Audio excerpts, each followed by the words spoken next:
Alright guys, so today's recipe is going to be a roast chicken with Mediterranean styled vegetables. They're going to be root vegetables, so you can use potatoes, yams, sweet potato, beetroot even, any sort of root vegetable you want. And we're going to mix that with some paprika, some oregano. It's going to be really nice fresh flavours. And we're going to have a classic styled roast chicken. We've got one thigh, serving size is about a thigh and half a potato per person, or root vegetable. And that thigh is going to be, crispy skin on the outside, really moist chicken on the inside, and it's going to be an absolute winner. So what I'm going to do is I'm just going to show you what we've done. So, here we go. We've got one chicken thigh. We've pre-seasoned it.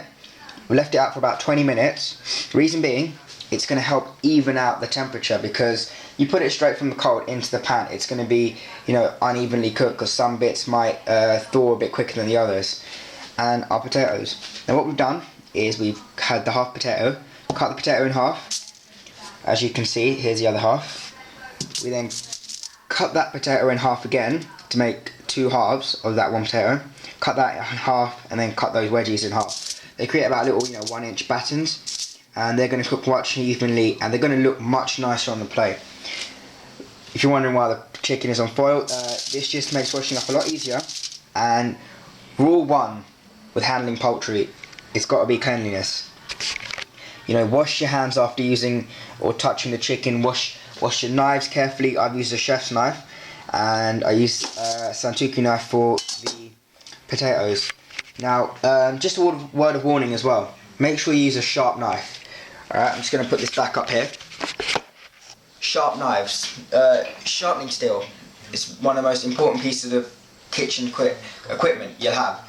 A sharp knife is vital for when you're cutting through meat and potatoes. It means that the meat won't snag on the knife, and that won't mean you get a nice, you've got a nice clean cut. Because if it snags and you pull, you could easily injure yourself. Butchers have that a lot. They try and drag it through, and then they slice it, and it goes across the groin. And there's a name for that. Can't quite remember it, but it's embarrassing. You just cut yourself in the groin. That's why they wear chainmail vests. So make sure you do have a sharp knife. And what I'm going to do is I'm going to crack on and show you what we're going to do next. So I'll see you in... Right, so what I've just done is I've added half a bell pepper, just julienned it. And I thought, it'll give it a nice bit of colour. So it's been about 10 minutes, I was just allowing the chicken to thaw a bit more. And I've just slit some potatoes. Now what I'm going to do is I'm actually going to just season it with some salt, some pepper, a little bit of oregano, and some paprika. It's going to be, really beautiful flavours in that. So what I'm going to do is I'm going to start sprinkling this on. This one about, a little tablespoon or so. And the only reason I'm not giving precise measurements is with food, it's an inexact science. You kind of got to be in touch with your food. If it needs a bit of seasoning, tweak it here or there. I'm just going to apologise about the wavy camera. I don't even have a tripod yet, but this is my first video, so give me some feedback and stuff, and hopefully in September it'll be much better. We're going to add about half a teaspoon of dried oregano, salt, pepper in a moment. Then we're going to add a little bit of oil. Now with the chicken, if I bring that over here, what we're going to do is I'm going to start my pan from cold, grab the chicken, just grab that, skin side down, right guys, skin side down. We're going to start by rendering out the fat. Now, what I'm going to show you is here. So, we're going to season the chicken now, and then you see with the fat, it's just going to start releasing. We're going to keep that in there, add a little bit of butter, and we're going to stick that in the oven. Now we're going to need a heat-proof pan for this. I'm going to preheat the oven to about 140 degrees Celsius. That'll cook both the potatoes, the peppers and the tomatoes and the chicken in about 10 to 15 minutes, depending on how hot your oven is. So we're just going to keep this on a low heat, allow the fat to just start melting out the skin. Flip it over, give it a quick sear, season that side.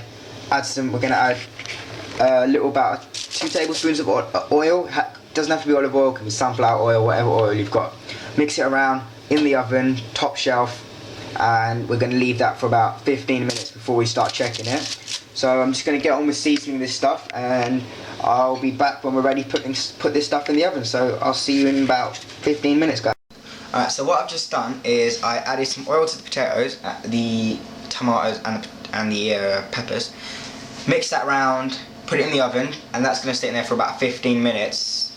And then the chicken, as we saw, the fat was just going to render out. Turn it over as the pan started heating up, and it just almost seared the other side for about a minute or two. Stuck that in the oven, so it took about 10 minutes altogether, but it depends on how cold the chicken is or how long you left it out.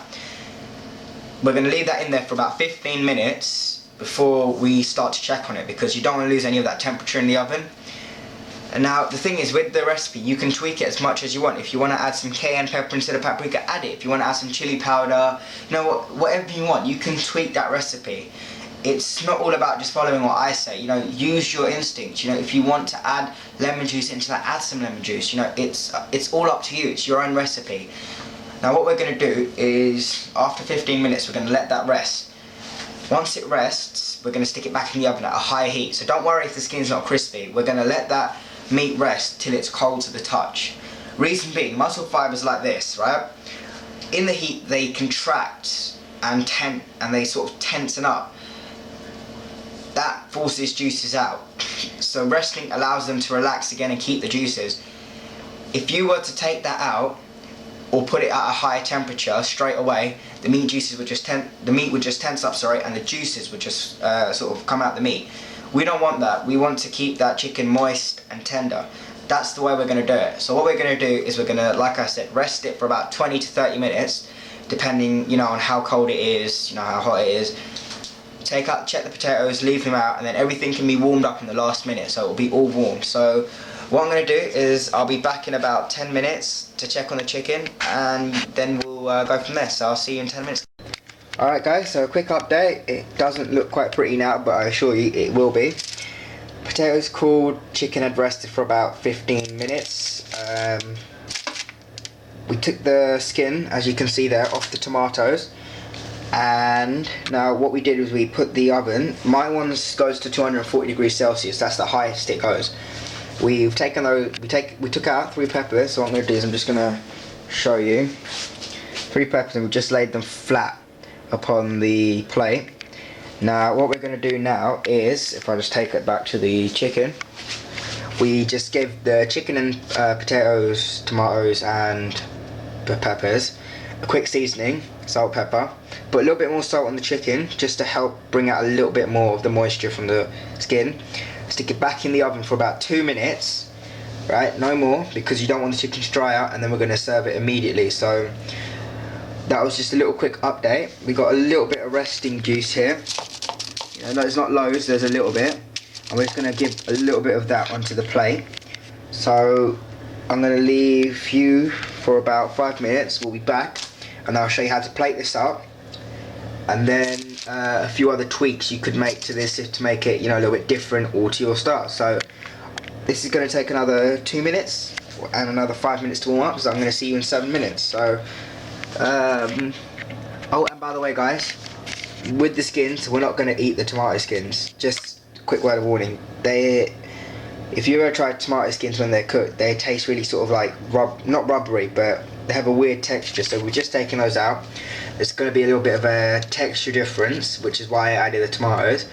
So like I said, 7 minutes, and I'll see you in a bit guys. Right, so this is the final product. All we did is we took the chicken thigh, cut up just along here, so just along the bone, and laid the other piece against it. Tomato there, and then we did like a little Jenga block style of design with the potatoes. We just put 2 along and then 2 across, and we just put a little bit of the resting juices on top. Now a good sign is that when there aren't, a good sign that your chicken is moist is when there isn't much like resting juice at the bottom. It just shows that it's held on. So I'm just going to zoom out. That's the final dish. So if I just come down a bit, there it is. And I mean, all we did finally was give the potatoes, the peppers and the tomatoes a quick dab in tissue. So just going to put this back up here.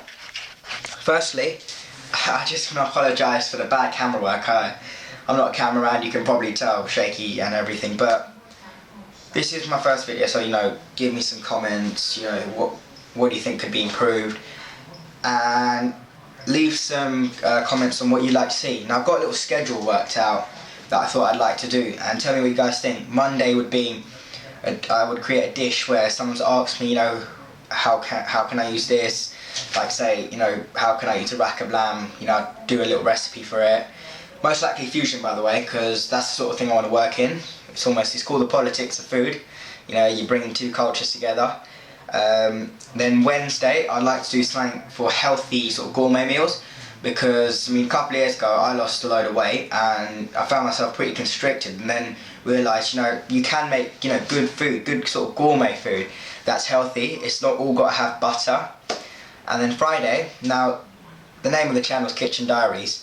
September I'm going to be working in a professional restaurant, so I thought I'd have a little kitchen diary of dishes we've created, you know, how to make some of these dishes, a little masterclass from the head chef, things like, you know, how to fillet salmon, how to pin bone fish, you know, how to carve chicken, turkey, all that sort of thing. So I'm not going to be here for a month, so, you know, leave some comments, you know, I'd appreciate if you liked and subscribed. It means a lot to me, you know, shows that, you know, you're doing a good job. And I'll just show you the dish again. This is sort of restaurant quality food that I'm hopefully trying to show you guys. So tell me what you think, and like I said, please, you know, like, subscribe, leave a comment. What do you want to see when I come back? And I hope you enjoyed this video. So please try it out. Please tell me what you think and enjoy.